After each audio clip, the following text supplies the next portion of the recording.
ನಮಸ್ಕಾರ. ವಶಿಷ್ಠ ಉದಂತ ಸುದ್ದಿವಾಹಿನಿಗೆ ಸ್ವಾಗತ. ಇಂದಿನ ಪಂಚಾಂಗ: ಚೈತ್ರ ಮಾಸ, ಕೃಷ್ಣ ಪಕ್ಷ, ದಶಮಿ ತಿಥಿ, ಧನಿಷ್ಠ ನಕ್ಷತ್ರ, ಭಾನುವಾರ. ಈ ದಿನ ಎಲ್ಲರಿಗೂ ಶುಭವಾಗಲಿ. ಇಂದಿನ ಮುಖ್ಯಾಂಶಗಳು: green buds agro limited company ವಂಚನೆ ಪ್ರಕರಣ, ಠೇವಣಿದಾರರ ಆಕ್ರೋಶ, ಪರಿಹಾರ ನೀಡದಿದ್ದರೆ ಉಗ್ರ ಹೋರಾಟದ ಎಚ್ಚರಿಕೆ, ಬೆಳಗ್ಗೆ ತೋಟದ ಕೆಲಸಕ್ಕೆ ಹೋದ ರೈತನ ಮೇಲೆ ಕಾಡಾನೆ ದಾಳಿ, ದಾಳಿಯ ಭೀಕರತೆಗೆ ಸ್ಥಳದಲ್ಲೇ ಸಾವು, ಅರಣ್ಯ ಇಲಾಖೆ ವಿರುದ್ಧ ಸ್ಥಳೀಯರ ಆಕ್ರೋಶ. ಉಪಚುನಾವಣೆ ಮುಗಿದ ಬೆನ್ನಲ್ಲೇ ರಾಜ್ಯ ಕಾಂಗ್ರೆಸ್ನಲ್ಲಿ ಸಚಿವ ಸಂಪುಟ ಪುನಾರಚನೆ ಚರ್ಚೆ ಜೋರು. ಅಶೋಕ್ ಪಟ್ಟಣ್ ನೇತೃತ್ವದಲ್ಲಿ ಹೈಕಮಾಂಡ್ ಭೇಟಿಗೆ ಶಾಸಕರು ರೆಡಿ. ಈಗ ಮೈಸೂರಿನ ಪ್ರಮುಖ ಸುದ್ದಿಗಳು. ಮೈಸೂರು ನಗರದಲ್ಲಿ ಗ್ರೀನ್ ಬಡ್ಸ್ ಆಗ್ರೋ ಲಿಮಿಟೆಡ್ ಸಂಸ್ಥೆಯ ವಂಚನೆ ಪ್ರಕರಣಕ್ಕೆ ಸಂಬಂಧಿಸಿದಂತೆ ಠೇವಣಿದಾರರು ಆಕ್ರೋಶ ವ್ಯಕ್ತಪಡಿಸಿದ್ದಾರೆ. ರೈತ ಮುಖಂಡ ಕುರುಬೂರು ಶಾಂತಕುಮಾರ್ ನೇತೃತ್ವದಲ್ಲಿ ಗನ್ ಹೌಸ್ ಬಳಿಯ ಕುವೆಂಪು ಉದ್ಯಾನವನದಲ್ಲಿ ಸಭೆ ನಡೆಯಿತು. ನೂರಾರು ಠೇವಣಿದಾರರು ಭಾಗವಹಿಸಿ ತಮ್ಮ ಸಮಸ್ಯೆಗಳನ್ನು ಹಂಚಿಕೊಂಡರು. ಸಂಸ್ಥೆ ಸುಮಾರು 2 ಲಕ್ಷ ಜನರಿಂದ 150 ರಿಂದ 180 ಕೋಟಿ ರೂಪಾಯಿವರೆಗೆ ಹಣ ಸಂಗ್ರಹಿಸಿ ವಂಚನೆ ನಡೆಸಿದ ಆರೋಪ ಕೇಳಿಬಂದಿದೆ. ಸರ್ಕಾರ ಸಕ್ಷಮ ಪ್ರಾಧಿಕಾರ ರಚಿಸಿ ಆಸ್ತಿಗಳನ್ನು ವಶಪಡಿಸಿಕೊಂಡಿದ್ದರೂ ಇದುವರೆಗೆ ಯಾವುದೇ ಪರಿಹಾರ ದೊರಕಿಲ್ಲ ಎಂದು ಆರೋಪಿಸಲಾಗಿದೆ. ತಕ್ಷಣ ಪರಿಹಾರ ನೀಡದಿದ್ದರೆ ಈ ತಿಂಗಳ ಅಂತ್ಯದಲ್ಲಿ ಬೆಂಗಳೂರಿನಲ್ಲಿ ಬೃಹತ್ ಪ್ರತಿಭಟನೆ ನಡೆಸಲಾಗುವುದು ಎಂದು ಕುರುಬೂರು ಶಾಂತಕುಮಾರ್ ಎಚ್ಚರಿಕೆ ನೀಡಿದ್ದಾರೆ. ಸುಮಾರು 2 ಲಕ್ಷ ಜನರ ಜೀವನವನ್ನು ಬಲಿ ತೆಗೆದುಕೊಂಡಂಥ green buds agro limited company ಠೇವಣಿಯನ್ನು ಹೂಡಿಕೆ ಮಾಡಿರ್ತಕ್ಕಂಥ ಗ್ರಾಮೀಣ ಭಾಗದ ರೈತರು, ರೈತ ಮಹಿಳೆಯರು, ಕಾರ್ಮಿಕರು, ಕೃಷಿ ಕಾರ್ಮಿಕರು ಸುಮಾರು 150 ರಿಂದ 200 ಕೋಟಿ ರೂಪಾಯಿ ತನಕ ಠೇವಣಿಯನ್ನು ಕಟ್ಟಿದ್ದಾರೆ. ಆ ಠೇವಣಿಯನ್ನು ಮೋಸ ಮಾಡಿದಂಥ ಸಂದರ್ಭದಲ್ಲಿ 2013ನೇ ಇಸ್ವಿನಲ್ಲಿ ಇದೇ ಮುಖ್ಯಮಂತ್ರಿ ಸಿದ್ದರಾಮಯ್ಯನವರು ಆಸ್ತಿಗಳನ್ನು ಜಪ್ತಿ ಮಾಡಬೇಕು ಅಂಥೇಳಿ COD ತನಿಖೆಯನ್ನು ಮಾಡಿಸಿ ಆಸ್ತಿಗಳನ್ನು ಮುಟ್ಕೋಲಾಕೊಂಡ್ರು. ಈಗ ಕಳೆದ ಕೆಲವು ವರ್ಷಗಳಿಂದ ಆಸ್ತಿಯನ್ನು ಕೂಡ ಹರಾಜು ಮಾಡಿ 106 ಕೋಟಿ ರೂಪಾಯಿ ಸರ್ಕಾರಕ್ಕೆ ಬಂದಿದೆ. ಅದಕ್ಕೆ ಒಂದು ಸಕ್ಷಮ ಪ್ರಾಧಿಕಾರ ಅಂತ ಮಾಡಿದ್ದಾರೆ. ಸಕ್ಷಮ ಪ್ರಾಧಿಕಾರದವರು ಹಣವನ್ನು ಠೇವಣಿದಾರರಿಗೆ ಕೊಡಬೇಕಾದದ್ದು ಅವ್ರ ಕರ್ತವ್ಯ. ಆದರೆ ವಿಳಂಬವಾಗಿ ನಿರ್ಲಕ್ಷ್ಯ ಧೋರಣೆಯನ್ನು ತಾಳಿ ಗ್ರಾಮೀಣ ಮಹಿಳೆಯರಿಗೆ ತುಂಬ ಅನಾನುಕೂಲವನ್ನು ಮಾಡ್ತಾಯಿದ್ದಾರೆ. ಗ್ರೀನ್ ಬಡ್ಸ್ ಠೇವಣಿದಾರರಲ್ಲಿ ಹಣ ಕಟ್ಟಿದಂಥ ಸುಮಾರು 25ಕ್ಕೂ ಹೆಚ್ಚು ಜನ ಮಹಿಳೆಯರು ತಮ್ಮ ಪ್ರಾಣವನ್ನೇ ಕಳ್ಕೊಂಡಿದ್ದಾರೆ. ಭಾಳಷ್ಟು ಜನ ಹಳ್ಳಿಯ ಊರನ್ನು ತೊರೆದು ಬೇರೆ ಬೇರೆ ಕಡೆ ಹೋಗಿ ಕೆಲಸ ಮಾಡ್ತಾಯಿದ್ದಾರೆ. ಇಷ್ಟೆಲ್ಲ ದೊಡ್ಡ ಸಮಸ್ಯೆ ಆದರೂ ಕೂಡ ಇವರ ಹಣವನ್ನು ಕೊಡಿಸ್ಲಿಕ್ಕೆ ಸರ್ಕಾರ ಅಥವಾ ಸಕ್ಷಮ ಪ್ರಾಧಿಕಾರದವರು ಯಾಕೆ ನಿರ್ಲಕ್ಷ್ಯ ಮಾಡ್ತಾಯಿದ್ದಾರೆ ಅಂತಕ್ಕಂಥದ್ದೇ ಅನುಮಾನ ಆಗ್ತಾಯಿದೆ. ಆ ಹಿನ್ನೆಲೆಯಲ್ಲಿ ಇವತ್ತು ಸಭೆ ಕರೆದು ಚರ್ಚೆ ಮಾಡ್ತೀವಿ. ಈ ತಿಂಗಳು ಕೊನೆ ವಾರದಲ್ಲಿ ಬೆಂಗಳೂರಿನಲ್ಲಿ ಏನು ಸರ್ಕಾರದ ಗಮನ ಸೆಳೆಯಲಿಕ್ಕೆ ಬೇಕಾದಂಥ ಹೋರಾಟವನ್ನು ಹಮ್ಮಿಕೊಳ್ತೀವಿ ಅನ್ನುವಂಥ ಎಚ್ಚರಿಕೆಯನ್ನು ಕೂಡ ಸರ್ಕಾರಕ್ಕೆ ಕೊಡಲಿಕ್ಕೆ ನಾನು ಬಯಸ್ತೇನೆ. ದಿನಾಂಕವನ್ನು ಸಭೆಯ ನಂತರ ತೀರ್ಮಾನ ಮಾಡಿ ತಿಳಿಸ್ತೀವಿ ಅನ್ನುವಂಥ ವಿಚಾರವನ್ನು ಹೇಳಲಿಕ್ಕೆ ನಾನು ಬಯಸ್ತೇನೆ. ಸುಮಾರು 150 ರಿಂದ 180 ಕೋಟಿಯಷ್ಟು ಹಣ ಠೇವಣಿದಾರರಿಗೆ ಕೊಡಬೇಕಾಗಿದೆ. ಈಗಾಗಲೇ ಆಸ್ತಿ ಹರಾಜು ಮಾಡಿದ್ದಾರೆ. ಹರಾಜು ಮಾಡಿರ್ತಕ್ಕಂಥ ಹಣನೂ ಕೂಡ 100 ಕೋಟಿಗೂ ಹೆಚ್ಚು ಹಣ ಅವ್ರಿಗೆ ಬಂದಿದೆ ಅಂತ ನಾವು ತಿಳ್ಕೊಂಡಿದ್ದೀವಿ. ಇನ್ನೂ ಕೆಲವೊಂದು ಆಸ್ತಿಗಳಿದೆ. ಆದರೆ ಹಣವನ್ನು ಠೇವಣಿದಾರರಿಗೆ ಕೊಟ್ಟಿದ್ರೆ ಇಷ್ಟೊತ್ತು ಇವರಿಗೆಲ್ಲರಿಗೂ ಅನುಕೂಲ ಆಗ್ತಾಯಿತ್ತು. ನಮ್ಮೆಲ್ಲ ಹೋರಾಟದಿಂದನೇ ಎಲ್ಲ ಆಗಿದೆ. ಹೋರಾಟ ಪ್ರತಿಯೊಂದಕ್ಕೂ ಹೋರಾಟ ಮಾಡಬೇಕಾದಂಥ ಸನ್ನಿವೇಶ ನಿರ್ಮಾಣ ಆಗಿದೆ. ಇವತ್ತು ಅಂತಿಮ ಹಂತಕ್ಕೆ ಬಂದಿದೆ. ಸರ್ಕಾರ ಬೇಜವಾಬ್ದಾರಿತನ ತೋರದೆ ತಕ್ಷಣವೇ ಸಕ್ಷಮ ಪ್ರಾಧಿಕಾರದವರು ಠೇವಣಿದಾರರಿಗೆ ಹಣವನ್ನು ಕೊಡಿಸುವಂಥ ಕೆಲಸ ಮಾಡಬೇಕು ಅಂತ ಒತ್ತಾಯವನ್ನು ಮಾಡ್ತೇವೆ. ಹೌದು, ಈಗ ಯುದ್ಧದ ಪರಿಣಾಮ ಕೆಮಿಕಲ್ ಯೂರಿಯಾ ಮತ್ತು ಪೊಟ್ಯಾಸ್ ಅದ ಅನಿಲ ಮತ್ತು ಪೆಟ್ರೋಲಿಯಂ ಪ್ರಾಡಕ್ಟಿಂದ ಮಾಡತಕ್ಕಂಥ ಒಂದು ವಸ್ತು. ಅದರಿಂದ ಸ್ವಲ್ಪ ಅದರ ಬಿಕ್ಕಟ್ಟು ಹಿನ್ನೆಲೆಯಲ್ಲಿ ಈಗ ದರ ಜಾಸ್ತಿ ಆಗ್ತದೆ ಅಂತೇಳಿ ಆ ದರವನ್ನು ಕಡಿತ ಮಾಡಲಿಕ್ಕೆ ಸಬ್ಸಿಡಿನ ಹೆಚ್ಚಳ ಮಾಡಿರ್ಬೋದು. ಅದು ಒಳ್ಳೆಯ ವಿಚಾರ. ರೈತರಿಗೆ ಗೊಬ್ಬರದ ವಿಚಾರದಲ್ಲಿ ತೊಂದರೆ ಆದರೆ ರೈತರು ಆಹಾರ ಬೆಳೆಯಲಿಲ್ಲ. ದೇಶದ 140 ಕೋಟಿ ಜನರಿಗೆ ಆಹಾರ ಉತ್ಪಾದನೆ ಮಾಡೋರು ರೈತರು. ಅದರಿಂದ ಸರ್ಕಾರ ಇಂಥ ವಿಚಾರದಲ್ಲಿ ವಿಶೇಷ ಕಾಳಜಿಯನ್ನು ತೋರಬೇಕಾಗ್ತದೆ. ಅದು ಒಳ್ಳೆ ಬೆಳವಣಿಗೆ. ಮೈಸೂರಿನಲ್ಲಿ ಜವಾರಿ ಕಾಳು ಮೇಳಕ್ಕೆ ಭರ್ಜರಿ ಸ್ಪಂದನೆ ವ್ಯಕ್ತವಾಗಿದೆ. ನಗರದ ನಂಜರಾಜ ಬಹದ್ದೂರ್ ಛತ್ರದಲ್ಲಿ ಸಹಜ ಸಮೃದ್ಧ ಟ್ರಸ್ಟ್ ವತಿಯಿಂದ ಆಯೋಜಿಸಿರುವ ಈ ಮೇಳ ಇಂದಿನಿಂದ ಆರಂಭವಾಗಿ 2 ದಿನಗಳ ಕಾಲ ನಡೆಯಲಿದೆ. ಮೇಳದಲ್ಲಿ 100ಕ್ಕೂ ಹೆಚ್ಚು ಬಗೆಯ ಜವಾರಿ ಕಾಳುಗಳು ಹಾಗೂ ಸ್ಥಳೀಯ ತಳಿಗಳ ಪ್ರದರ್ಶನ ಗಮನ ಸೆಳೆಯುತ್ತಿದೆ. ಬೆಳಗ್ಗೆಯಿಂದಲೇ ಹೆಚ್ಚಿನ ಸಂಖ್ಯೆಯಲ್ಲಿ ಗ್ರಾಹಕರು ಭೇಟಿ ನೀಡುತ್ತಿದ್ದಾರೆ. ವಿಶೇಷವಾಗಿ ಯುವಜನತೆಗೆ ಪರಂಪರೆಯ ಕಾಳುಗಳನ್ನು ಪರಿಚಯಿಸುವ ಪ್ರಯತ್ನಕ್ಕೆ ಮೆಚ್ಚುಗೆ ವ್ಯಕ್ತವಾಗಿದೆ. ಸ್ಥಳೀಯ ಆಹಾರ ಪದ್ಧತಿ ಮತ್ತು ಆರೋಗ್ಯಕರ ಜೀವನ ಶೈಲಿಯ ಮಹತ್ವವನ್ನು ತಿಳಿಸುವ ಉದ್ದೇಶದಿಂದ ಮೇಳವನ್ನು ಆಯೋಜಿಸಲಾಗಿದೆ. ಇನ್ನಷ್ಟು ಕಡೆಗಳಲ್ಲಿ ಇಂತಹ ಮೇಳಗಳನ್ನು ನಡೆಸಬೇಕು ಎಂಬ ಬೇಡಿಕೆ ಕೇಳಿಬಂದಿದೆ. ತುಂಬ ಚೆನ್ನಾಗಿದೆ. ತುಂಬ ವೆರೈಟಿ ಆಫ್ ಕಾಳುಗಳಿದೆ. ರೈಸು, ಬೇಳೆಗಳು, ಹನಿ, ಪೌಡರ್ ಸಿಗ್ತಾ ಇದೆ. ತುಂಬ ಹೆಲ್ತ್ ಬೆನಿಫಿಟ್ ಇರೋಂಥ ಏನೇನು ಬೇಕು ಎಲ್ಲದೂ ಒಂದೇ ಶೆಲ್ಟರ್ ಕೆಳಗಡೆ ಸಿಗ್ತಾ ಇದೆ. ಚೆನ್ನಾಗಿದೆ. ಹೌದು, ಮೇ ಬಿ ಪಬ್ಲಿಸಿಟಿ ಇನ್ನೊಂದು ಸ್ವಲ್ಪ ಜಾಸ್ತಿ ಮಾಡಿದೆ. ನಾನು ಗ್ರೋವರ್ ಆಗಿರೋದ್ರಿಂದ ಇಲ್ಲಿಗೆ ಬರೋಕ್ಕಾಯ್ತು. ಈಗ ನಾವು ಅಕ್ಕಪಕ್ಕದವ್ರನ್ನೇನಾರ ಕೇಳಿದ್ರೆ ಇದ್ರ ಬಗ್ಗೆ ಐಡಿಯಾನೇ ಇರಲ್ಲ. ಮೇ ಬಿ ಪಬ್ಲಿಸಿಟಿ ಇಲ್ಲ ಗೊತ್ತಿರೋರು ಸ್ಟೇಟಸ್ಗೆ, ಇನ್ಸ್ಟಾಗೆ ಅವೆಲ್ಲ ಸ್ವಲ್ಪ ಜಾಸ್ತಿ ಮಾಡಿದ್ರೆ ಇದಾಗುತ್ತೆ. ಮತ್ತು ಹೆಲ್ತ್ ಕಾನ್ಷಿಯಸ್ ಇರೋರು ಡೆಫಿನೆಟ್ಲಿ ಬರ್ತಾರೆ ಅಂದ್ಕೊಳ್ತೀನಿ. ಅವರು ಎಲ್ಲ ಇನ್ಸ್ಟಾಲೆಲ್ಲ ಅಂಥದ್ದೇ ರೀಲ್ಸ್ನ ನೋಡ್ತಾ ಇದ್ರೆ ಆ ಥರ ಅಡ್ವರ್ಟೈಸ್ಮೆಂಟ್ ಸಿಗುತ್ತೆ ಆ್ಯಂಡ್ ಬರ್ತಾರೆ. ಡೆಫಿನೆಟ್ಲಿ ಬೆನಿಫಿಟ್ ಇರುತ್ತೆ. ಈಗ ಬರೀ ಒಂದೇ ಜಾಗದಲ್ಲಿ ಬೆಳೀತಾ ಇರೋದನ್ನ ನಾವು ಕನ್ಸ್ಯೂಮ್ ಮಾಡ್ತಾ ಇದ್ರೆ ಬರೀ ರಿಸ್ಟ್ರಿಕ್ಟೆಡ್ ನ್ಯೂಟ್ರಿಷನ್ ಸಿಗ್ತಾ ಇರುತ್ತೆ ನಮಗೆ. ತುಂಬ ಮಿನಿಮಲ್ ನ್ಯೂಟ್ರಿಷನು. ತುಂಬ ಬೇರೆ ಬೇರೆ ಕಡೆಯಿಂದ ಬರ್ತಾ ಇದ್ದಾಗ ನಮ್ಮ ಹೆಲ್ತು ಚೆನ್ನಾಗಿರುತ್ತೆ. ಯಾಕೆಂದರೆ ಬೇರೆ ಬೇರೆ ಥರ ನ್ಯೂಟ್ರಿಷನ್ ಸಿಗುತ್ತೆ. ಲ್ಯಾಂಡ್ ಮೇಲೂ ನ್ಯೂಟ್ರಿಷನ್ ಚೇಂಜಸ್ ಆಗುತ್ತೆ. ಮಣ್ಣು ಹೇಗಿರುತ್ತೆ, ಗೊಬ್ಬರ ಹೇಗಿರುತ್ತೆ, ಅದರಲ್ಲಿರುವಂಥ ನ್ಯೂಟ್ರಿಷನ್ ಏನು ಲ್ಯಾಂಡಲ್ಲಿರೋದು. ಸೊ ಆ ನ್ಯೂಟ್ರಿಷನು ನಮಗೆ ಈ ಕಾಳುಗಳಲ್ಲಿ, ಬೇಳೆಯಲ್ಲಿ, ಏನೇ ತರಕಾರಿ ಆಗಿರಲಿ, ಈಗ ಪೌಡರ್ ಇಲ್ಲೆಲ್ಲ ಕ್ಯಾರೆಟ್ ಪೌಡ್ರು, ಬೀಟ್ರೋಟ್ ಪೌಡ್ರು ಅದೆಲ್ಲ ಸಿಗ್ತಾ ಇದೆ. ಸೊ ಈ ಥರ ಎಲ್ಲದರಲ್ಲೂ ನ್ಯೂಟ್ರಿಷನ್ ಇರುತ್ತೆ. ಎಲ್ಲ ಕಡೆಯಿಂದ ಯೂಸ್ ಮಾಡೋದ್ರಿಂದ ನಮ್ಮ ಹೆಲ್ತು ತುಂಬ ಚೆನ್ನಾಗಿರುತ್ತೆ. ಈಗ ಹಾಸನದ ಪ್ರಮುಖ ಸುದ್ದಿಗಳು. ಹಾಸನ ಜಿಲ್ಲೆಯ ಬೇಲೂರು ತಾಲೂಕಿನ ಕಣಗುಪ್ಪೆ ಗ್ರಾಮದಲ್ಲಿ ಕಾಡಾನೆ ದಾಳಿಗೆ ರೈತನೊಬ್ಬ ಮೃತಪಟ್ಟ ದಾರುಣ ಘಟನೆ ಭಾನುವಾರ ಬೆಳಿಗ್ಗೆ ನಡೆದಿದೆ.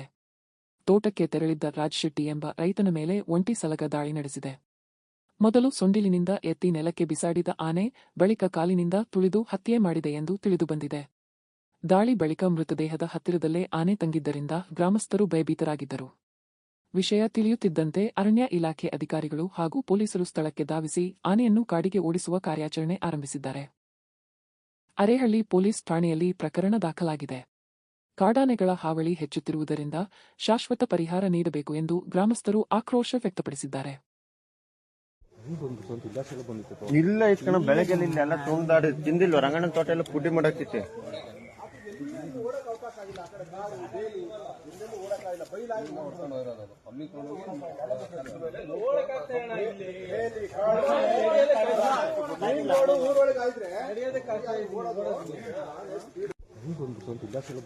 ಇಲ್ಲ ಇಸ್ಕಣ ಬೆಳಗ್ಗೆ ಎಲ್ಲ ತುಂಡಾಡಿ ತಿಂದಿಲ್ವ ರಂಗಣ್ಣನ ತೋಟ ಎಲ್ಲ ಪುಡಿ ಮಾಡಾಕ್ತಿತ್ತು.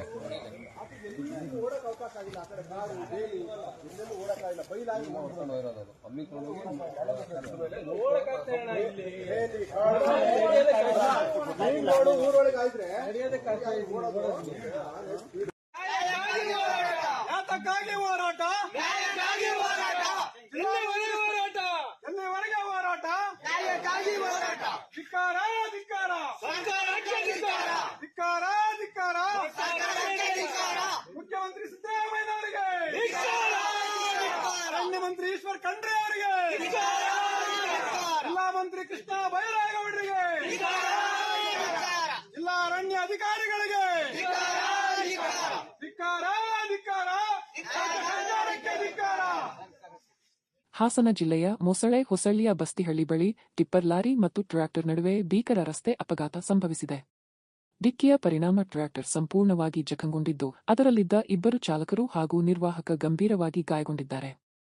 ಸ್ಥಳೀಯರು ತಕ್ಷಣ ಗಾಯಾಳುಗಳನ್ನು ರಕ್ಷಿಸಿ ಸಮೀಪದ ಆಸ್ಪತ್ರೆಗೆ ಸಾಗಿಸಿದ್ದಾರೆ. ಕೆಲವರ ಸ್ಥಿತಿ ಆತಂಕಕಾರಿ ಎಂದು ವೈದ್ಯರು ತಿಳಿಸಿದ್ದಾರೆ. ಅಪಘಾತದ ಸುದ್ದಿ ತಿಳಿಯುತ್ತಿದ್ದಂತೆ ಪೊಲೀಸರು ಸ್ಥಳಕ್ಕೆ ಧಾವಿಸಿ ಪರಿಶೀಲನೆ ನಡೆಸಿದ್ದಾರೆ. ಅಪಘಾತಕ್ಕೆ ವೇಗ ಮತ್ತು ನಿರ್ಲಕ್ಷ್ಯ ಚಾಲನೆ ಕಾರಣ ಎಂದು ಶಂಕಿಸಲಾಗುತ್ತಿದೆ. ಪ್ರಕರಣ ದಾಖಲಿಸಿಕೊಂಡು ಪೊಲೀಸರು ಮುಂದಿನ ತನಿಖೆ ಕೈಗೊಂಡಿದ್ದಾರೆ. ಡ್ರೈವರ್ ಏನಾಗಿಲ್ಲ ತಾನೆ, ಒಬ್ಬ ಉಳಿಯೋದೇ ಇಲ್ಲ ಅಂತವ್ರಂತೆ.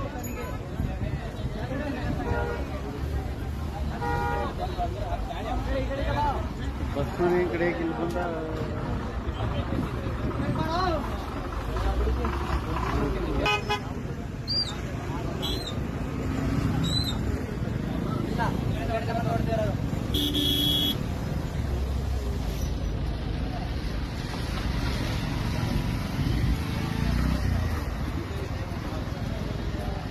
ಈಗ ಚಿಕ್ಕಮಗಳೂರಿನ ಪ್ರಮುಖ ಸುದ್ದಿಗಳು.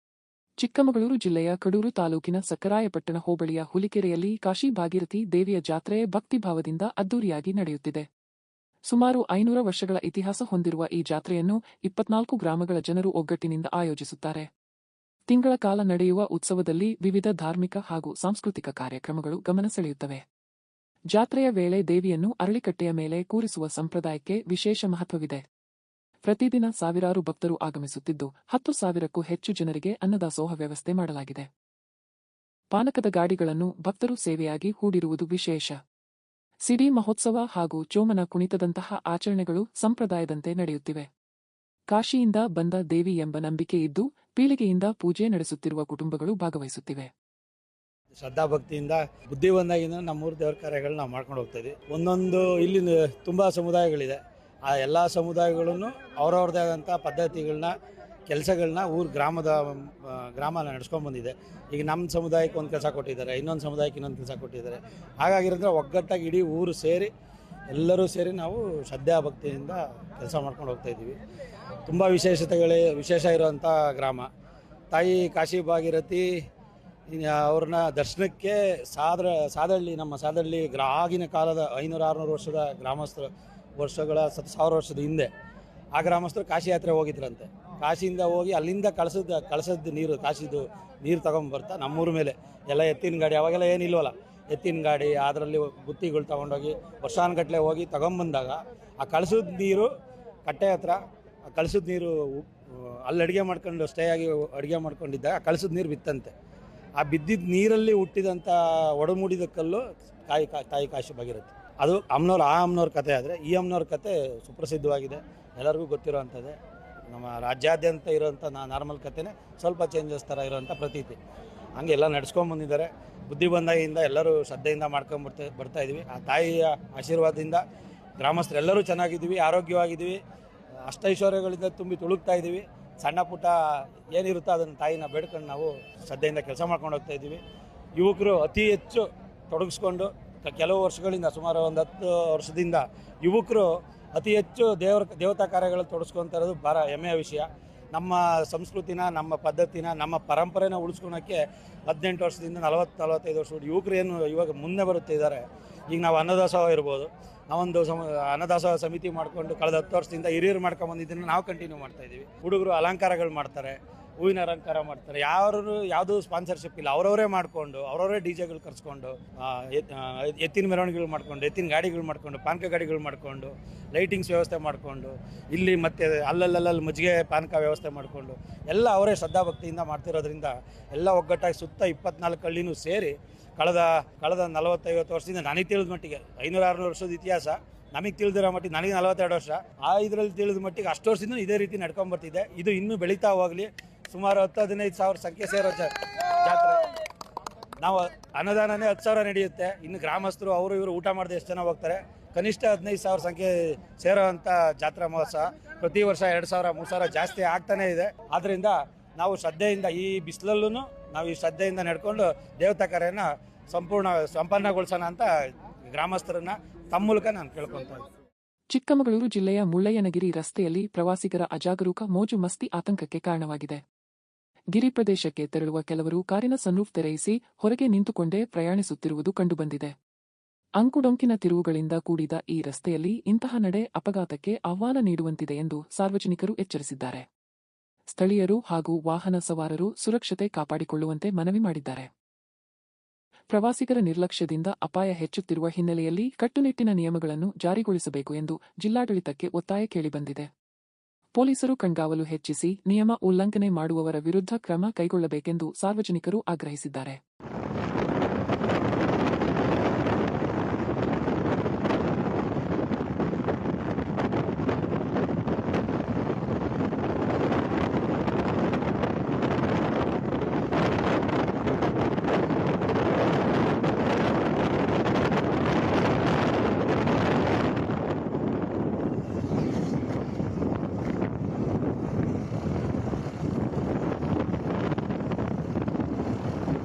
ಈಗ ರಾಜ್ಯ ಮತ್ತು ರಾಷ್ಟ್ರೀಯ ಸುದ್ದಿಗಳು. ರಾಜ್ಯ ಕಾಂಗ್ರೆಸ್ನಲ್ಲಿ ಸಚಿವ ಸಂಪುಟ ಪುನಾರಚನೆ ಕುರಿತ ಚರ್ಚೆ ಮತ್ತೆ ಜೋರಾಗಿದೆ. ಉಪಚುನಾವಣೆ ಬಳಿಕ ಅಶೋಕ್ ಪಟ್ಟಣ್ ನೇತೃತ್ವದಲ್ಲಿ ಸುಮಾರು 25 ಶಾಸಕರ ತಂಡ ದೆಹಲಿಗೆ ತೆರಳಿ ಹೈಕಮಾಂಡ್ ನಾಯಕರನ್ನು ಭೇಟಿ ಮಾಡುವ ಯೋಜನೆ ರೂಪಿಸಿದೆ. ಶೀಘ್ರ ಸಂಪುಟ ವಿಸ್ತರಣೆ ಮಾಡಬೇಕು ಎಂಬುದು ಅವರ ಮುಖ್ಯ ಬೇಡಿಕೆಯಾಗಿದೆ. ಈ ಕುರಿತು ಸಚಿವ ಶಿವಾನಂದ ಪಾಟೀಲ್ ಪ್ರತಿಕ್ರಿಯಿಸಿ, ಎಲ್ಲರಿಗೂ ಸಚಿವರಾಗುವ ಆಸೆ ಇರುತ್ತದೆ. ತಾವು 20 ವರ್ಷಗಳಿಂದ ಕಾದಿದ್ದು ಒತ್ತಾಯಿಸುವುದರಲ್ಲಿ ತಪ್ಪಿಲ್ಲ ಎಂದರು. ಸರ್ಕಾರಕ್ಕೆ 3 ವರ್ಷ ಪೂರ್ಣವಾಗುತ್ತಿರುವ ಹಿನ್ನೆಲೆಯಲ್ಲಿ ಹಿರಿಯ ಹಾಗೂ ಯುವ ಶಾಸಕರಿಗೆ ಅವಕಾಶ ನೀಡಬೇಕು ಎಂದು ಒತ್ತಾಯ ಹೆಚ್ಚಾಗಿದೆ. ಹೈಕಮಾಂಡ್ ಒಪ್ಪಿದರೆ ಪುನಾರಚನೆಗೆ ಸಿದ್ಧ ಎಂದು ಸಿಎಂ ಸಿದ್ದರಾಮಯ್ಯ ತಿಳಿಸಿದ್ದಾರೆ. ವಿಸ್ತರಣೆ ಮಾಡಿಕೊಳ್ತಕ್ಕಂಥದ್ದು ಪಕ್ಷದ ವರಿಷ್ಠರಿಗೆ ಬಿಟ್ಟಿದ್ದು. ಹೈಕಮಾಂಡು ಸಿಎಂ ಏನು ನಿರ್ಣಯ ಮಾಡ್ತಾರೆ, ಕೆಪಿಸಿಸಿ ಅಧ್ಯಕ್ಷರು ಏನು ಮಾರ್ಗದರ್ಶನ ಮಾಡ್ತಾರೆ, ಅದ್ರ ಪ್ರಕಾರ ಅದು ಆಗ್ತಾನೆ ಇರ್ತದೆ. ಕೆಲವೊಂದಿಷ್ಟು ಜನಕ್ಕೆ ಸಚಿವ ಸಂಪುಟ ಸೇರ್ಬೇಕು ಅನ್ನೋ ಆಸೆ ಇದೆ ಸರ್. ಯಾವಾಗ ತಪ್ಪೇನಿದೆ? ಸೇರ್ಬಾರ್ದತ್ತೆ ಎಲ್ಲಿದೆ? ಏನು ಫಲಿತಾಂಶ ಆದ ನಂತರ ಬರ್ತೇನೆ ಸರ್, ಉಪಚುನಾವಣೆ ಫಲಿತಾಂಶ ಆದ ನಂತರ ಅದು ಮೇಲ್ನವ್ರಿಗೆ ಬಿಟ್ಟಿದ್ದು. ಪಾಪ ಎಲ್ಲರಿಗೂ ಆಸೆ ಇರ್ತದೆ. ನಾನು 20 ವರ್ಷ ಕಾಯ್ದಿದ್ದೀನಿ, ಹಂಗೆ ಅದು ನಡೀದೆ. ಅವೇನಿದೆ, ಅದು ನಿರಂತರ ಪ್ರಕ್ರಿಯೆ. ಅದು ಮಂಡ್ಯ ತಾಲೂಕಿನ ಹೊಳಲು ಗ್ರಾಮದಲ್ಲಿ ಬಿರುಗಾಳಿ ಸಹಿತ ಭಾರೀ ಮಳೆಯ ಪರಿಣಾಮ ದೊಡ್ಡ ಮಟ್ಟದ ಹಾನಿ ಸಂಭವಿಸಿದೆ. ಗಾಳಿಯ ತೀವ್ರತೆಗೆ ಹಲವಾರು ತೆಂಗಿನ ಮರಗಳು ಧರೆಗುರುಳಿದ್ದು, ವಿದ್ಯುತ್ ತಂತಿಗಳ ಮೇಲೆ ಬಿದ್ದ ಪರಿಣಾಮ 10 ರಿಂದ 15 ವಿದ್ಯುತ್ ಕಂಬಗಳು ನೆಲಕಚ್ಚಿವೆ. ಸ್ಥಳೀಯ ರೈತ ಹಾಡ್ಯ ಕೃಷ್ಣ ಅವರ ಜಮೀನಿನ ತೆಂಗಿನ ಮರಗಳು ಹೆಚ್ಚಿನ ಹಾನಿಗೆ ಒಳಗಾಗಿದ್ದು, ಲಕ್ಷಾಂತರ ರೂಪಾಯಿ ನಷ್ಟ ಉಂಟಾಗಿದೆ ಎಂದು ಅಂದಾಜಿಸಲಾಗಿದೆ. ವಿದ್ಯುತ್ ಸರಬರಾಜು ವ್ಯತ್ಯಯಗೊಂಡಿದ್ದು, ಸೆಸ್ಕ್ ಸಿಬ್ಬಂದಿಗಳು ಸ್ಥಳಕ್ಕೆ ಧಾವಿಸಿ ಕಂಬಗಳನ್ನು ಸರಿಪಡಿಸುವ ಕಾರ್ಯದಲ್ಲಿ ತೊಡಗಿದ್ದಾರೆ. ಗ್ರಾಮದಲ್ಲಿ ಆತಂಕದ ವಾತಾವರಣ ನಿರ್ಮಾಣವಾಗಿದ್ದು, ತುರ್ತು ಕ್ರಮ ಕೈಗೊಳ್ಳುವಂತೆ ಗ್ರಾಮಸ್ಥರು ಆಗ್ರಹಿಸಿದ್ದಾರೆ. ಮತ್ತೊಮ್ಮೆ ಮುಖ್ಯಾಂಶಗಳು. Green buds agro limited company ವಂಚನೆ ಪ್ರಕರಣ. ಠೇವಣಿದಾರರ ಆಕ್ರೋಶ. ಪರಿಹಾರ ನೀಡದಿದ್ದರೆ ಉಗ್ರ ಹೋರಾಟದ ಎಚ್ಚರಿಕೆ. ಬೆಳಗ್ಗೆ ತೋಟದ ಕೆಲಸಕ್ಕೆ ಹೋದ ರೈತನ ಮೇಲೆ ಕಾಡಾನೆ ದಾಳಿ. ದಾಳಿಯ ಭೀಕರತೆಗೆ ಸ್ಥಳದಲ್ಲೇ ಸಾವು. ಅರಣ್ಯ ಇಲಾಖೆ ವಿರುದ್ಧ ಸ್ಥಳೀಯರ ಆಕ್ರೋಶ. ಉಪಚುನಾವಣೆ ಮುಗಿದ ಬೆನ್ನಲ್ಲೇ ರಾಜ್ಯ ಕಾಂಗ್ರೆಸ್ನಲ್ಲಿ ಸಚಿವ ಸಂಪುಟ ಪುನಾರಚನೆ ಚರ್ಚೆ ಜೋರು. ಅಶೋಕ್ ಪಟ್ಟಣ್ ನೇತೃತ್ವದಲ್ಲಿ ಹೈಕಮಾಂಡ್ ಭೇಟಿಗೆ ಶಾಸಕರು ರೆಡಿ. ಇಲ್ಲಿಗೆ ಇಂದಿನ ವಾರ್ತಾ ಪ್ರಸಾರ ಮುಕ್ತಾಯವಾಯಿತು. ಧನ್ಯವಾದಗಳು. ಈ ದಿನ ಎಲ್ಲರಿಗೂ ಶುಭವಾಗಲಿ.